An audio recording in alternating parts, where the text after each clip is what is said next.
What's up guys, Charlie here, and we're gonna be covering how I get consistent sales with Google Ads. So this is gonna be the most updated video and version. Obviously I've been gone for about 2 months because I've been in the trenches. Q4 was absolutely insane, and even going into the new year is still insane. So I wanna give you the most updated version of what's working right now. Now I just wanna step back, even if you're not at that point where some things you're watching in the video just are like, hey, I'm not at that point yet. You need to know it eventually. So I wouldn't really skip through it, but regardless, I can't wait to show you guys, so let's get into it. All right, so let's hop right into it. And the first thing I wanna show you guys is the issue, and the issue that I went through. So for you specifically, you might be seeing a very similar kind of graph where maybe you're getting a lot of clicks, and some days you're profitable, some days you're not. Maybe some days you get a sale, some days you don't. It depends, but nonetheless, you can see that there's a lot of these spikes. Now, what's going on here? Well, even though, yes, for me, I was profitable. I was making 300 bucks a day in profit, sometimes $1,000. But when you compare it to this graph all the way on the right, I nearly tripled the amount of profit I was making each day, but my marketing costs, if we look at this orange line, my marketing costs never changed, meaning I didn't increase the budget, I didn't do anything with the budget. That wasn't the strategy here.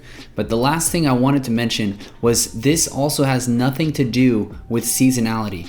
This was when I made my initial change, and in fact, this particular product does worse during November and December than it does after Q4, after the holidays. In fact, we can look at today, it's around 2 p.m., already $900 in profit. Yesterday, this was 3,000. Let's go to the last other day, 1,900. But this isn't the point I'm trying to show you. But what I want to show you is the spike and what we have to do. So there is a process. And so this is going to be specifically for shopping ads. Like honestly, shopping ads should be really your base. You should get consistent profitable sales with your shopping ads.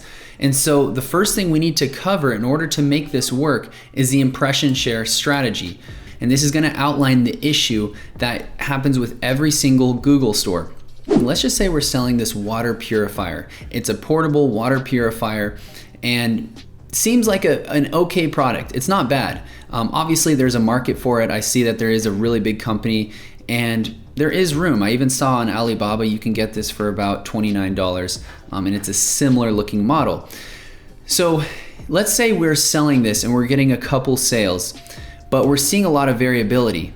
However, let's imagine, because this is what I've been seeing a lot now, let's imagine your budget is only $50 a day. Well, that's okay. You don't have to change your budget. My budget wasn't really all that big either. However, the issue is that you'll notice that your listing, this shopping listing, with some searches of 200,000 searches a month, you might be showing up for those terms and paying about 30 bucks.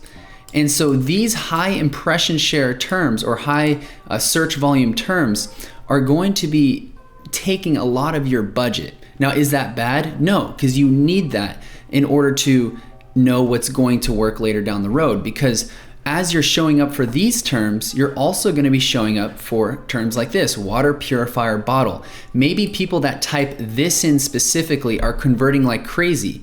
But the issue is that out of your budget, you're only spending $20 for those terms.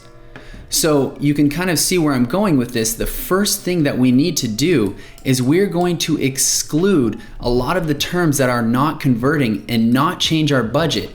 But in essence, it's actually increasing our budget for what is profitable, right? So how do we apply this in a real sense? So the first thing we need to do is create a negative keyword list with this strategy in mind. So the way we do this and the way I can explain it is by going into one of my accounts. And what I'd like you to go to is actually your shopping campaigns under keywords, and then click up here to search terms. And as you scroll down, you're gonna see everything that you are showing up for. But the first thing you'll see is how much, let's filter by cost.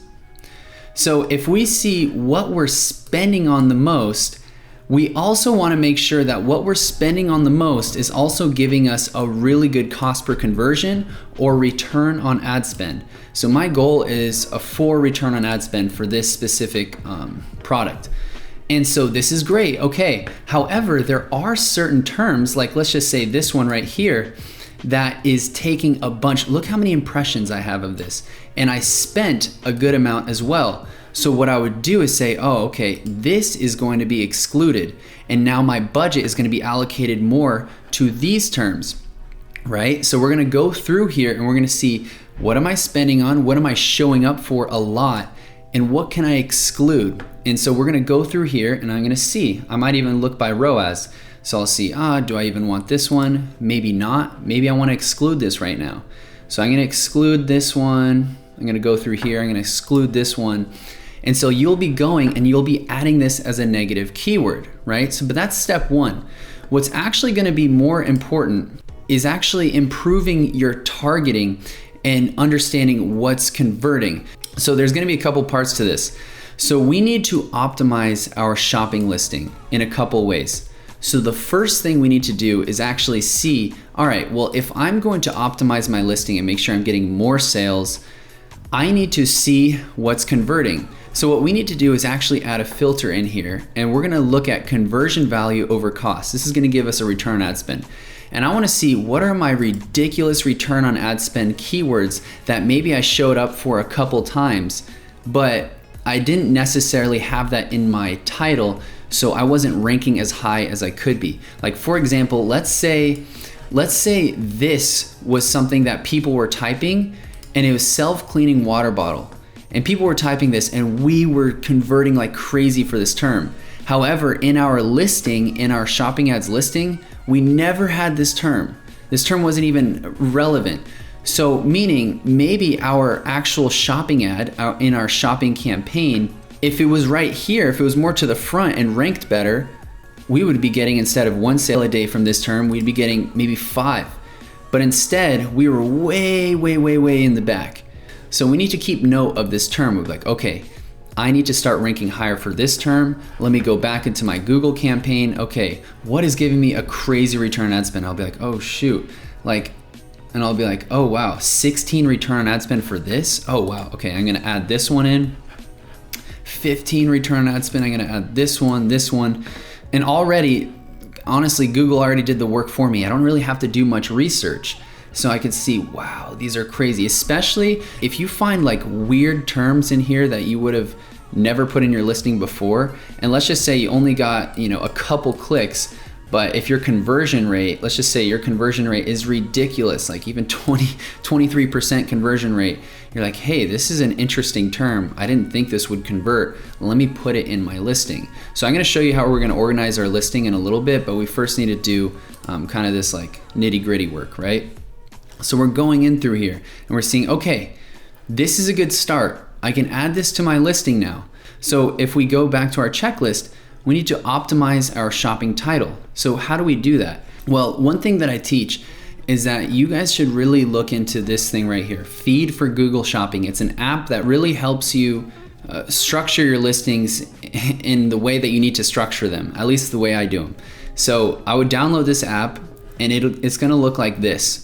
So this is our listing inside the app, and this is our actual product title.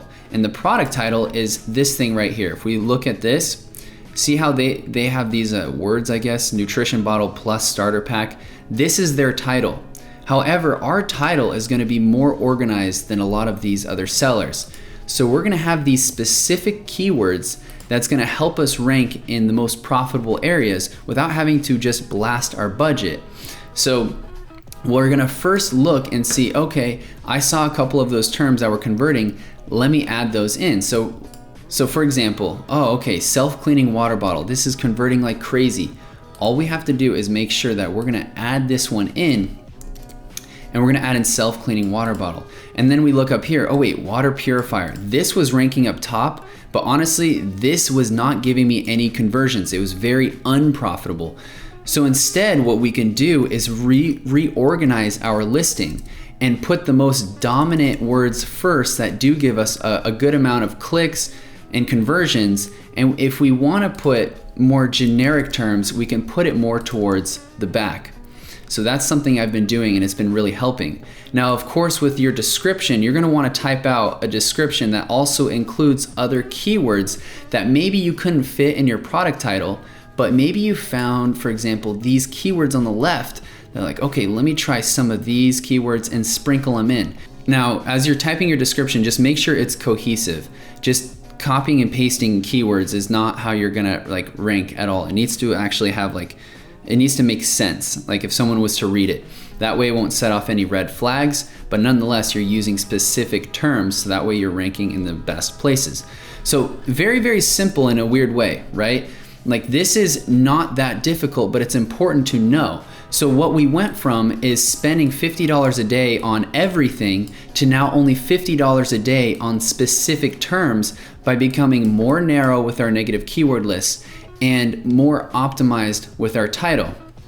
So by following these strategies, this is absolutely the beginning of how to get consistent sales. Now, what I want to quickly mention is that in addition to this spike, I did one other thing that was important. I did it both at the same time. I, of course, did my whole revamp of the shopping ads once I had enough data. But the second thing I did was I also optimized my landing page. I optimized my landing page really crazy to where I knew what terms were converting, what people were clicking on, and why people were coming to my landing page, and I reorganized it to make it very, very relevant in that sense. So a couple things, if you are looking to learn more about Google and all that good stuff, I have a free Facebook group you can join. You can commingle with everybody and see, hey, what are you doing? Is this working? Has anyone experienced this? And then help out others as well. It's crazy. It's a very active group and it's great. So you can check that out. Link is below. And then the second thing is make sure to subscribe to the channel because my video releases are absolutely sporadic. So you never know when I'm going to release a video. So you definitely should subscribe. With that being said, guys, I'll see you in the next video.